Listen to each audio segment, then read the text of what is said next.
So, ayan guys, dagdagan na natin siya ng tubig. Ayan. Isang basong, maliit lang naman na baso. Dadagdagan natin ng tubig. Then, lalagyan natin ng pepper.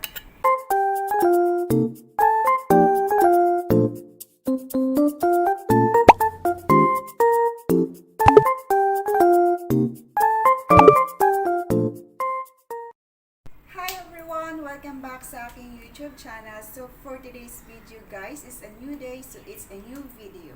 So for today's video guys, magluluto po tayo ng pasta. So ayan, it's very simple only. So I'm gonna cook this for our lunch. So we need this pasta, the Mama Emma cheese topped with gorgonzola cheese.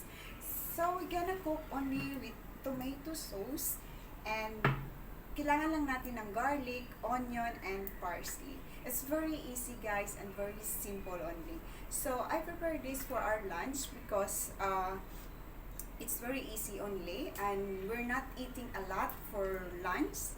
So I prefer this pasta guys. So before we started, please don't forget to like and share my video or subscribe my channel, Lunida Viray.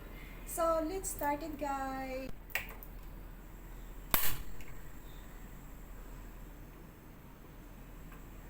So ayan guys, magsisimula na po tayo magluto. So ang ilalagay natin ay olive oil. Ito yung gagamitin natin guys, olive oil. So maglagay po tayo dito sa kawali.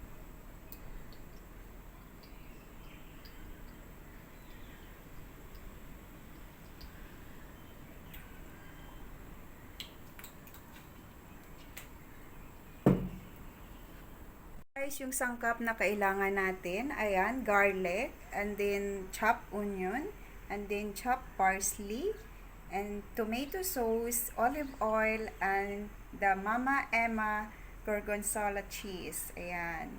So, ito lang yung lunch namin today, and easy lang siyang lulutuin. So, ayan guys, let's start to cook. Maglalagay na po tayo ng garlic. Ayan, garlic po tayo guys.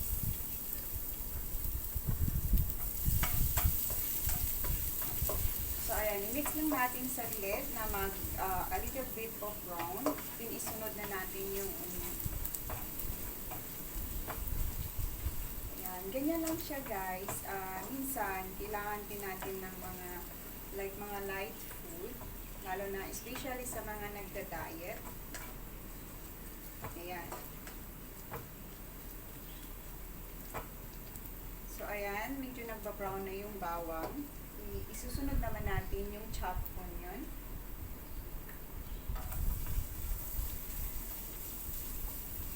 Sometimes I really like to prepare an easy food for my lunch, or not only for me, for us. Ayan, especially if you are dieting guys. Mga simple or light food muna yung kakainin natin.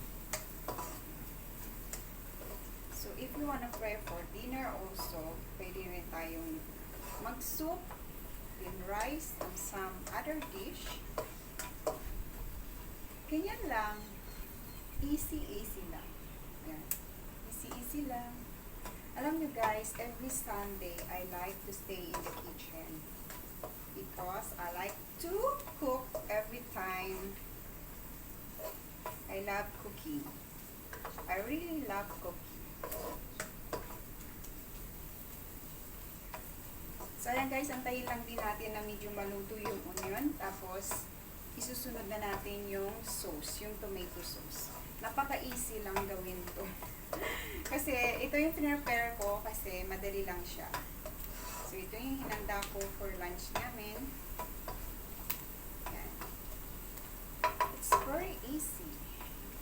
Easy. Simple and easy, then happy tummy. Alright, so ayan na guys, naluto na yung onion. Medyo konting brown na siya. So, ilalagay na natin yung ating, of course, the Prego. Prego. Alam nyo guys, nagustuhan ko tong brand na to, yung Frigo na to na brand, kasi masarap siya. Tapos, ang flavor na niya agad ay meron na siyang tomato, basil, and garlic. So, mayroon na rin siyang garlic. Pero naglagay pa rin ako ng garlic na fresh kanina. So, mas masarap pa kasi pag nilagyan mo ng fresh garlic talaga. So, ayan. Flavor lang naman po yung garlic. Yan, bubuksan na natin. Ayan. So, ilalagay na natin dito, guys. Ayan. Oops.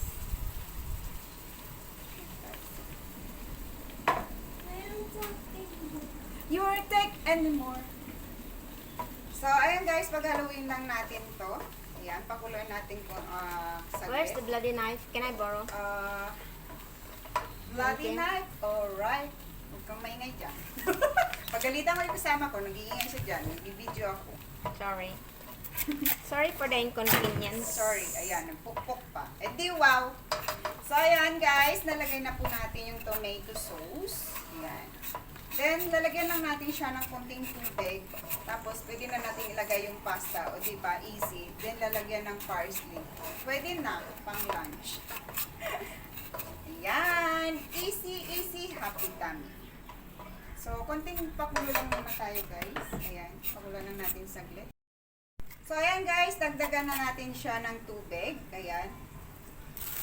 Isang basong maliit lang naman na baso. Dadagdagan natin ng tubig.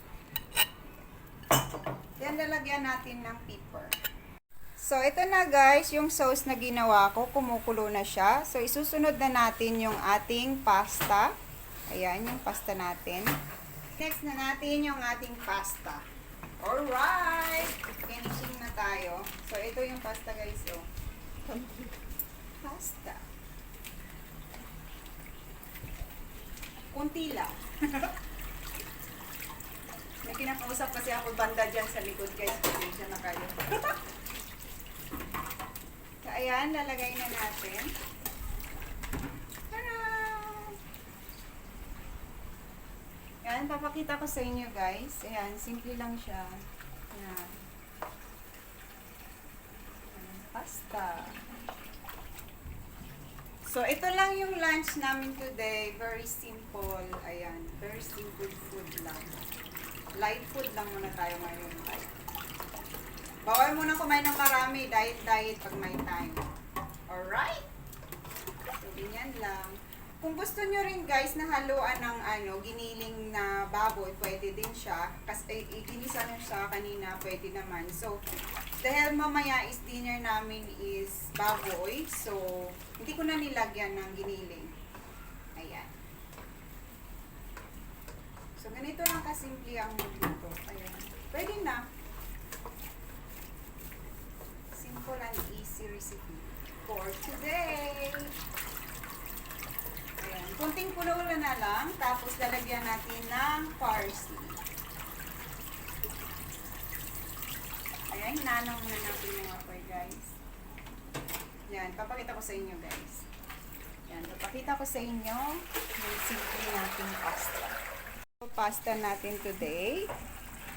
Kulo lang saglit kasi madali lang naman maluto yan. Lalagyan lang natin ng parsley sa last niya para magkaroon ng lasa. Kasi alam nyo guys, yung parsley ay nagpapasarap ng mga pagkain, ng mga kung anong niluluto. Ayan. Kaya na nga guys, kumukulo na siya. Pag naluluto daw kayo, sabayan nyo ng kanta or sayan. Like, love me, I will say that you love me, baby. Ayan, malapit na maluto guys. Madali lang naman to lutuin. Ayan. Yung last natin parsley na siya, din papatayin na natin. So, ito lang ka-simple ang pasta na niluto today. So, ready na for lunch. Last natin ng parsley. Yan. Parsley ng ating last part na ilalagay dito. Ayan. Medyo haluin lang natin ng padahan-dahan kasi madali lang siyang mag-break. Ayan.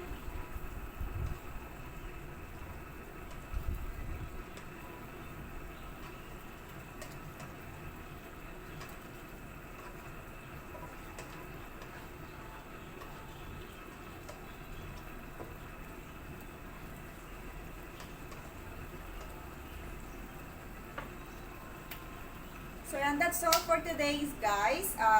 I'm done cooking now kasi it's very easy to cook this kind of pasta. So papatayin na natin yung apoy. And then papakita ko sa inyo kung ano ang luto ko today. O diba? Kung gaano kasarap ito. Simple lang pero masarap siya. Ayan. So i-off na natin yung apoy. Ayan. So that's all guys. Is finished already cooking and ready for lunch. Yan, papakita ko sa inyo guys kung anong kinalabasan ng aking meat. Guys, luto na siya. So, ganito lang kasimple. Ayan. Yan na guys. Pasta gorgonzola cheese. Ayan. It's delicious.